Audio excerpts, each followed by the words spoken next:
Fellow citizens, 2020 has been an exceptional year, a year in which the raging worldwide COVID-19 pandemic has killed over 1.7 million people, including our fellow Sierra Leoneans at home and abroad.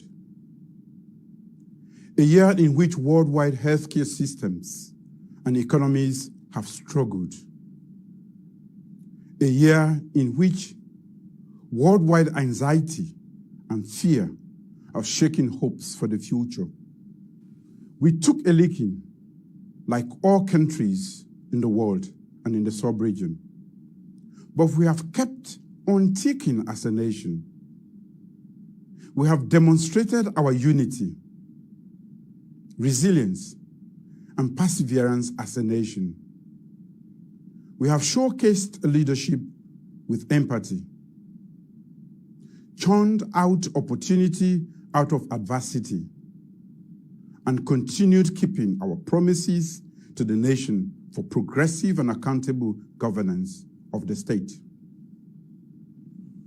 In 2020, Sierra Leone has been recognized the world over for simply doing the right things really well. We collectively resolved 2 years ago that our nation must no longer be defined by the stigma of the past as a helpless, corrupt nation, vulnerable to pestilence, prone to bloody wars, racked by human trafficking and illegal migrations, and creaking under the burden of bad governance and failure. Our international standing, image, and respectability as a nation have continued to improve in 2020. For the first time in the country's history, one of our nation's best judges, Justice Maada Samba, beat out worldwide competition to be elected judge on the International Criminal Court.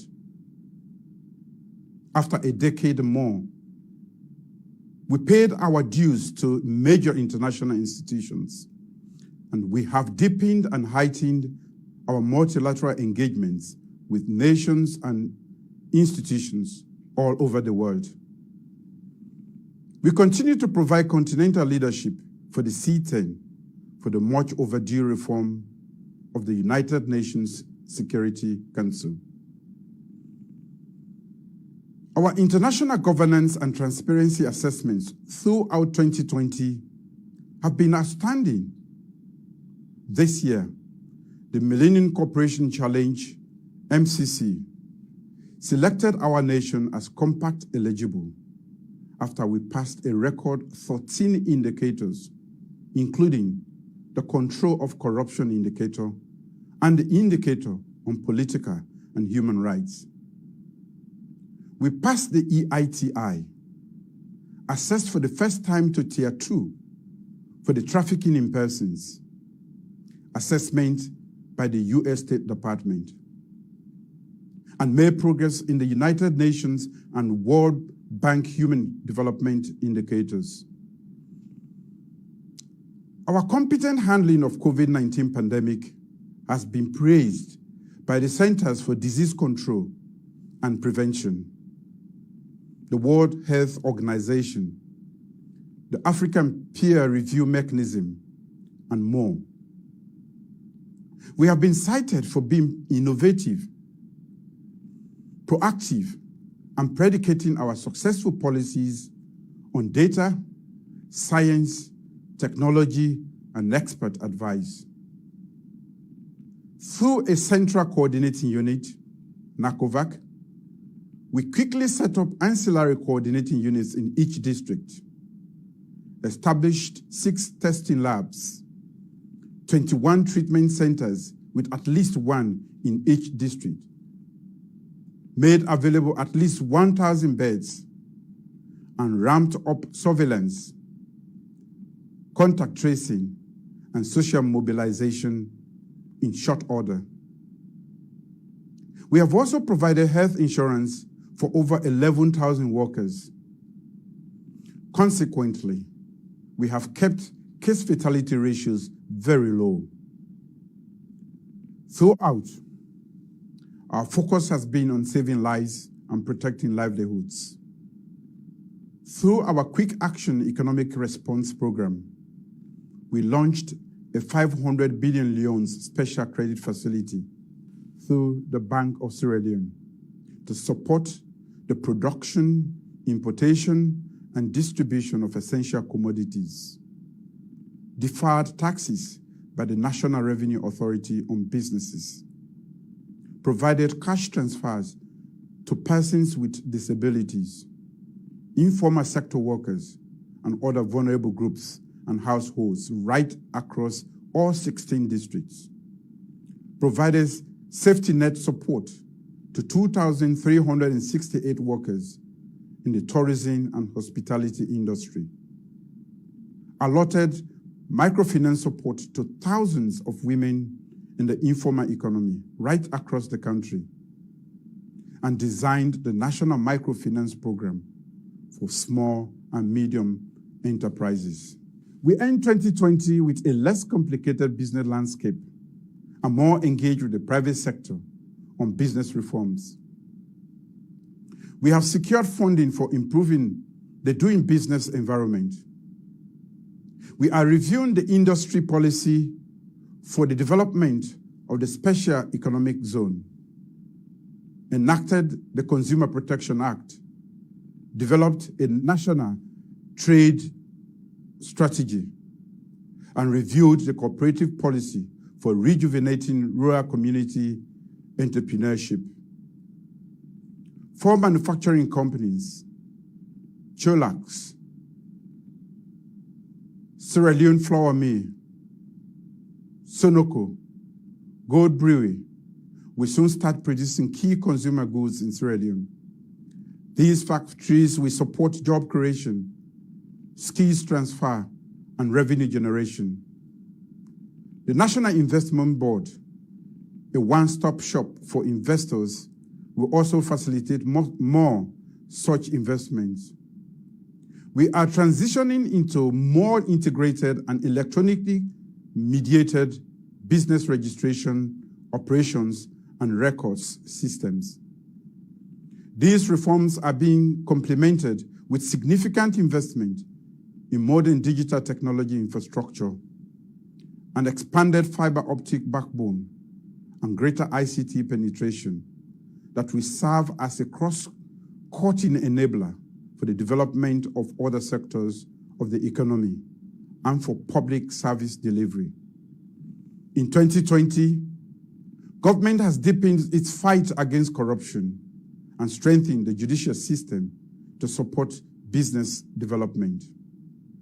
We have stabilized the prices of petroleum products and increased revenue in the downstream petroleum sector with far-reaching reforms that will improve our strategic reserves and make the sector more profitable. Our overall macroeconomic picture is not as bleak as anticipated at the onset of COVID-19. In 2020, we completed the nationwide airborne geophysical survey, and we are now developing an enterprise geoscientific information management system. We have strengthened governance of the mines and minerals sector and formalized artisanal mining. In spite of COVID-19, 3 major minerals rights holders, Kwaidu Limited, Sierra Rutai Iluka, and Sierra Minerals Holding, continued uninterrupted operations. 4 more large-scale mining projects will soon start with Wongon Investment and Mining Corporation, Kinho Mining Company Limited, the Tongo Tonguma Kimberlite Project operated by Sierra Diamonds Limited and Meya Mining Limited. In 2020, we have rehabilitated or upgraded trunk roads to all-weather roads to facilitate access to markets for rural farmers. We are building bridges, surfacing or completely rehabilitating over 1,000 kilometers of major trunk roads, and over 100 kilometers of urban and city roads nationwide. In 2020, we have also increased installed energy generation capacity, upgraded and expanded the transmission and distribution network, started work on restoring electricity to 7 district headquarter townships, and advanced work on the CLSG line that will benefit an additional 39 communities. This is in addition to off-grid solar installations in various communities right across the country. Talking about agriculture, my government remains committed to implementing the key priorities of rice self-sufficiency, crop diversification, livestock development, and sustainable forest management and diversification as articulated in the National Agricultural Transformation Plan 2023. Due to the pandemic, government focused on intensifying staple crop production in order to mitigate anticipated food shortages in the country. Among other initiatives, government acquired equipment for more mechanization, designed better agricultural financing instruments, improved seeds and seedlings for rice and cash crops, and provided for more private sector engagement in agricultural production. In 2020, we also launched a $54 million commercial rice production investment at Rombe, Putloko District, and significantly advanced rice value chain investments in the south and north of the country. In the fisheries sector, we developed a comprehensive fisheries management and sustainability plan, invested in inshore patrol craft and other surveillance technologies, provided advanced fishing vessels and equipment for youth and women in the artisanal sector, scaled up investment in sanitary fish processing at both industrial and artisanal levels, and expedited arrangements for the construction of a $55 million fish harbor complex.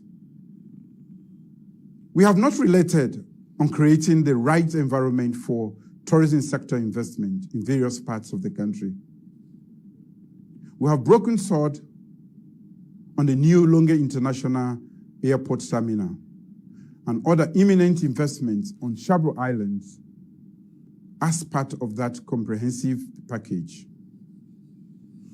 In 2020, we also commenced the construction of a water treatment plant and distribution networks in Bonth and other headquarter towns.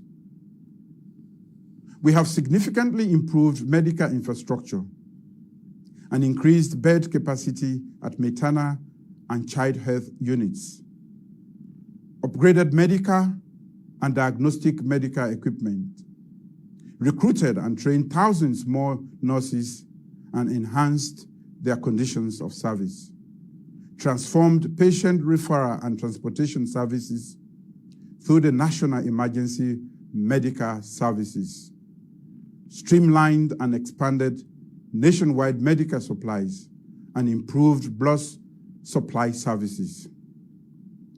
Preliminary data indicates that we have reduced maternal and child mortality as well as overall morbidity from common illnesses.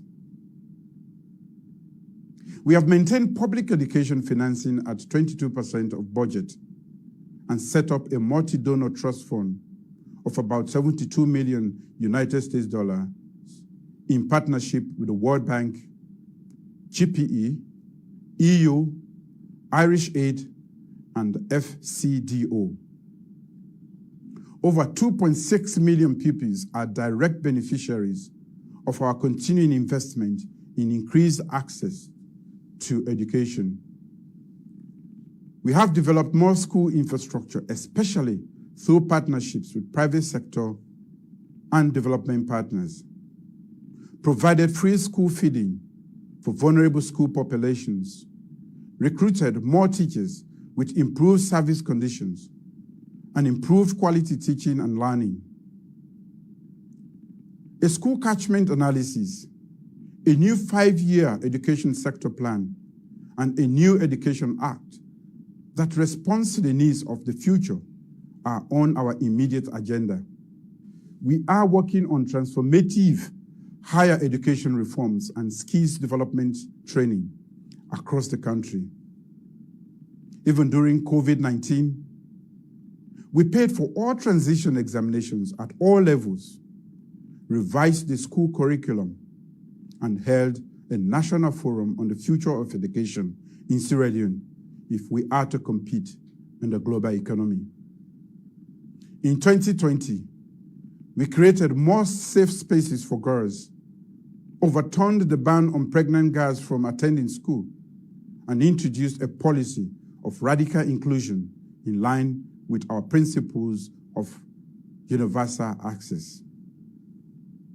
In 2020, we strengthened the Sexual Offences Act, introduced one-stop centers for rape survivors, established sexual offences model court to fast-track cases of sexual and gender-based violence, launched a gender equality and women's empowerment policy, and furthered more dialogue with women's groups, civil society, and advocacy organizations. We have put more unemployed urban youths to work in 2020 through various employment initiatives undertaken by the Ministry of Youth. In 2020, we have initiated a new disaster management agency to lead on our resilience strategies as a nation. And we have built more public safety infrastructure in fire stations in the district headquarter towns. In 2020, we have expunged the seditious criminal libel law and amended the Independent Media Commission Act to guarantee free speech. No journalist is in jail for seditious libel offenses. And my government has sustained a structured engagement with civil society and rights groups. We have also maintained the moratorium on death penalty and set up a technical committee to advise on the recommendations of the Justice Cowan-led constitutional review process. So in spite of COVID-19, we have made great progress because of our relentless optimism and resilience in the face of adversity. We are indeed one nation and one people, with a zeal that never tires. 2021 will be better because we know and believe that dogged hard work and focus breed success. Let us all continue striving even harder to make our Sierra Leone a more peaceful, more resilient, and more prosperous nation. I wish everyone a happy New Year.